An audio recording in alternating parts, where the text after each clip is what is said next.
Hey guys, before we jump into the video today, I just want to say thank you for all the thoughts and prayers that everybody has been providing for our family with the passing of Grandpa John. And it means a lot to us, and we just want to say thank you for everything you guys have done for us. And before we jump into today's video, I just want to have a quick little disclaimer. With everything going on, filming has been so sporadic and all over the place, and this video might feel a little jumpy here and there. And the stuff that's going to be in today's video is 2.5, 3 weeks ago. So stuff looks quite a bit different now. The corn's like this tall, and now it's well above my head and fully tasseled, and ears and stuff are coming on. Our beans are the same way. They're all shaded in now and stuff. So stuff feels really behind and all over the place in this video. It's because it is, but just a lot's been going on. We're getting caught all back up now, so we're gonna continue on regular schedule here. So thank you guys for being patient with us, and well, here we go. Golly, those wrestling bugs are back again. Hey, WWE, get out of here. As far as farming goes, for the next few days, we are going to be wide dropping 32% nitrogen onto the corn. This is a sprayer. This is our YDrop setup. Essentially, we have 32% UAN solution coming through these booms. Then it'll be coming right out of these splits. Then this runs right along the row of the corn. The other right along the edge of the row, you can see a little bit of solution. So we're just kind of spoon feeding nitrogen to the corn. This process, it's not the fastest, it's really messy, and it's everyone's favorite job on the farm. So we'll be probably doing this for a week. We want to get it on before the rain, because the rain is going to drive this nitrogen into the soil, which is going to get it into the plant. And this is essentially steroids for everything. We're on tabletop right now. We're just getting everything set, and hopefully we'll be going full force here. We're going to be putting around 26,000 gallons of this on, or 25 gallons an acre. But what Cole is doing right now, he's going around checking all these hoses. Notice how these ones are kind of bowed in a little bit? So the row would be right where my screwdriver is. So when you're going along, this is kind of bouncing around in here. So we don't want the nitrogen far away from the plant. We want it right beside the plant. So we are just turning these out, so that way they're pointed more inward. So then when it goes along, the nitrogen actually gets fed right beside the plant. This is how they're supposed to be. Yeah, you can see the row, the kind of the dark spot there. Yep. So the plant will collect the water, and there will actually be a strip about this wide right here after, even if you just get a little sprinkle or some dew. So that'll help incorporate that into the plant. But a lot of times it was out here before, and you got to go down like 18 inches before you're hitting roots when you're out here. This is a prime example. See how it's dry in the middle of the row and then wet right underneath? It's like that everywhere. It's kind of cool. Plant is just a big old funnel. These leaves just bring it right to the base. But anyhow, we just found out too, we got the wrong orifices in the sprayer. With your spray nozzle, you have back pressure, and that makes the boom have consistent pressure between each one. And so the way they go about it in the bottom here, they basically have a dime with a tiny little hole drilled inside of it. So that's called an orifice. So that controls the pressure inside of there. But with the way the sprayer works, the faster you go, the more it has to pump in order to keep your rate the same going across the field. So right now, in order for us to hit our 25 gallons an acre, you'd literally have to do 11 miles an hour before you get enough of a rate where this is like a constant garden hose. Otherwise, it's a psh, psh, psh, psh, psh, and that's not what we want, because we want even nitrogen to each plant.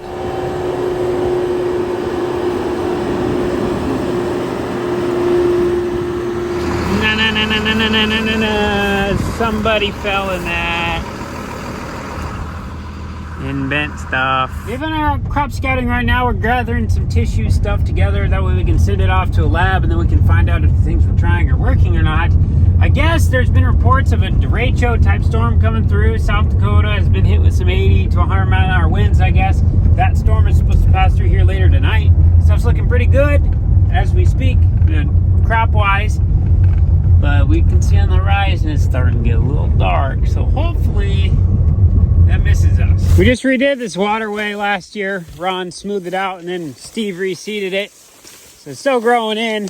We planted oats in it to get it kind of spruced up right away, get some good plant growth in here. And then the grass will take off later, but Cooper hasn't mowed it yet. I think he's gonna do it on his second cut.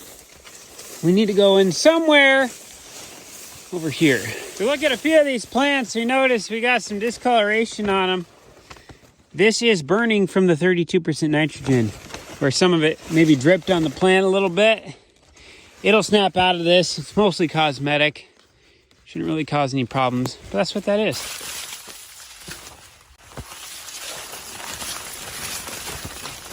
It is here. Feel that front coming in? Trees starting to blow. Oh boy. Oh boy.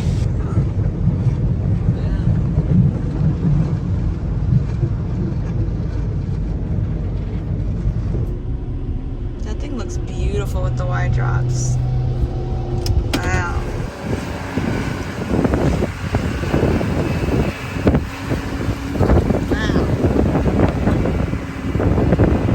He's running. That's like a Gila monster.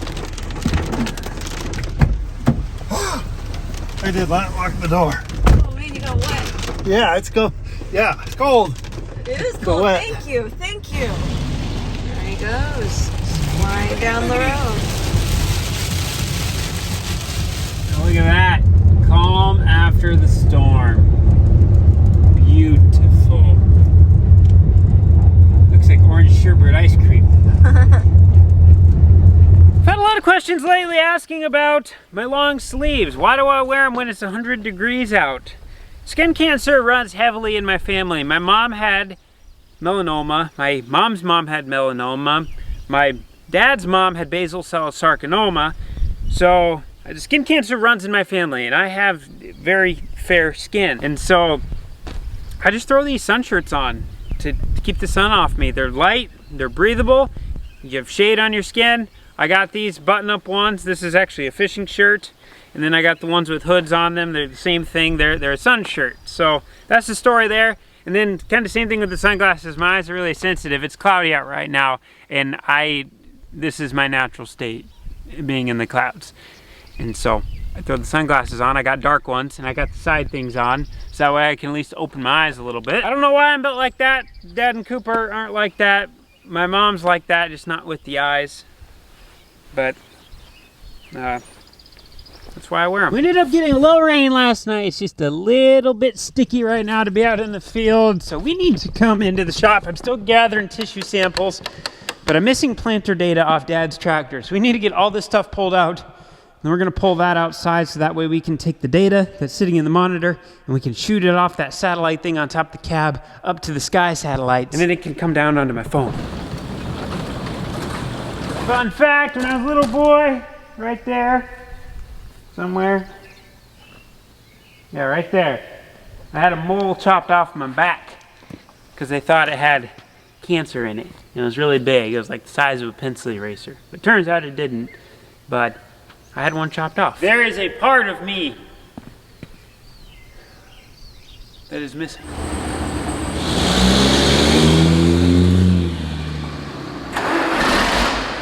For whatever reason, the lights inside of the shop, plus the tent on the inside of the shop, plus the insulation, plus the tent on the outside of the shop block all satellite signal from getting in there. If you have your radio on, as soon as you pull through the threshold of the door, it's just gone. So we have to pull everything out here. We are currently waiting for GPS signal. Oh, okay, we're green, we're good. But what we're gonna do, we are just gonna transfer our data. We're gonna sync it. We better log in first, but we're gonna sync it. So all the information that's on this, we're gonna send it up to the cloud, and then the cloud will send it to our other monitor, but it'll also send it to our phone and the computer in the house. We planted 15 fields this year with the 340, so the monitor in the 340 has those 15 fields worth of data, but this tractor has 3 fields worth of data, so I don't know planting dates or anything, and I can't get it on my Xfinity app until we get it from this. For whatever reason, I cannot get this to connect to Wi-Fi, so we're gonna try to connect to the house Wi-Fi. Don't drive in Mom's flowers. She does not like that. Found that out the hard way. Hey, it worked. In the 340, the combine And this tractor, they're supposed to have their own hotspots. We have our own cellular data plan for this. It's like a 5 gigabyte plan or something for the year. But every time you shut off the monitor, it's supposed to automatically export to the cloud. And I don't know if we have something changed setting-wise in here or what, but it's not doing that for some reason. And yes, my account name is Cole the Corn Star. Okay, here we go. Export data. That's what we need.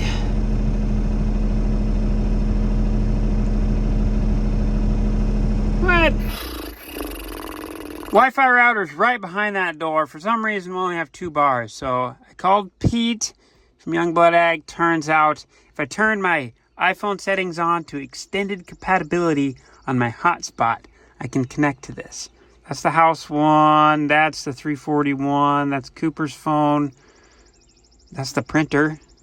And I guess that one is this thing, steering controller. Or maybe that thing. Probably that thing. Anyway, we should be good to go now. I fought the internet and that for like an hour. I fought the internet in the house for like an hour, and then the printer was being difficult. And by the time we've entered all the data and everything on the computers and got everything where we could actually print the labels, the post office is going to close in a few minutes, which is a little bit of a bummer because we're going to have to recollect these samples of the 6 fields we already got. I guess they want them to be pretty fresh, and by the time we get them sent off, they're going to be 2 days old. Then they have to be shipped halfway across the country. We are going to overnight them, but I don't really want to give them 3-day-old samples, so we'll just have to bite the bullet on those 6 fields, go recollect the samples. I am a little late getting to the tissue sampling game. We've just been having a bunch of stuff going on. It's my fault. I have not been delegating the time in the way I should in order to get this done, but we're basically going to be running about $500 a week right now in tissue samples for about the next 6 weeks or so. It sounds really expensive, but if we think about it, we spend several $100,000 a year on fertilizers and putting things on our crop to help them grow. So if we're just kind of putting that on blindly on what we think we should be putting on, that makes the $3,000 investment that we're putting into this tissue sampling, it justifies it a lot more, and it gives us a lot more wisdom in regards to what we should probably be putting on our plants for what we have. And it's going to be really interesting to see. We are going to be tissue sampling the stuff that we are not doing this program with. So then we'll be able to track those plants throughout the way as well to see over the years what we've probably been deficient in every year versus kind of what the new stuff we're going to be doing is going to be addressing. So I'm really excited to see that. We're doing that for corn and beans. I take that back. We're not doing it for the beans. We're just doing that for the corn.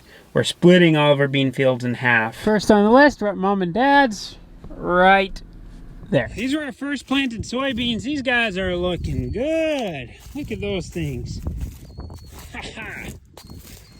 Starting to get a little flowering action going on underneath there. Those will eventually turn into pods, or at least some of them will. Looks like we got a whole bunch kind of starting here. Looks good. DC's Wester Dad's, Hanson Farm, Uncle Orland's, Grandpa's. Serious question. What is going on here?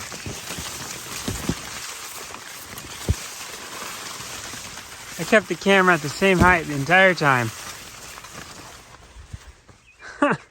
That corn is taller than me right there. Same rows.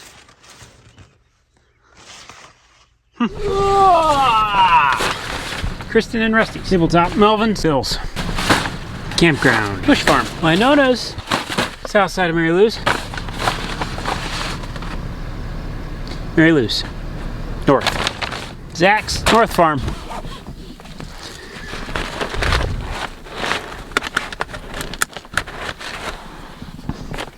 Carol's. That's all there is to it. Now we just gotta pack everything up into smaller paper boxes. Put holes in the bags, put holes in the boxes, ship it off, and pay the monies.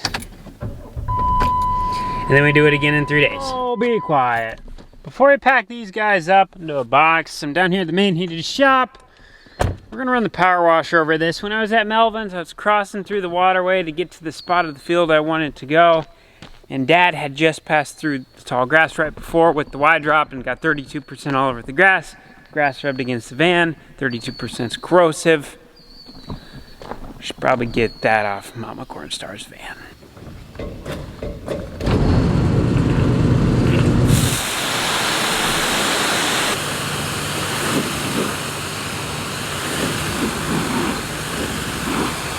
on, minivan.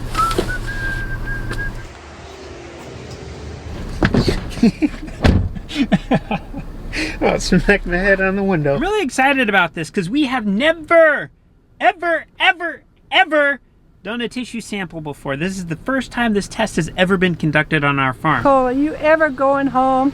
Are you going home now? Yeah, I'll leave now. I thought you'd never leave.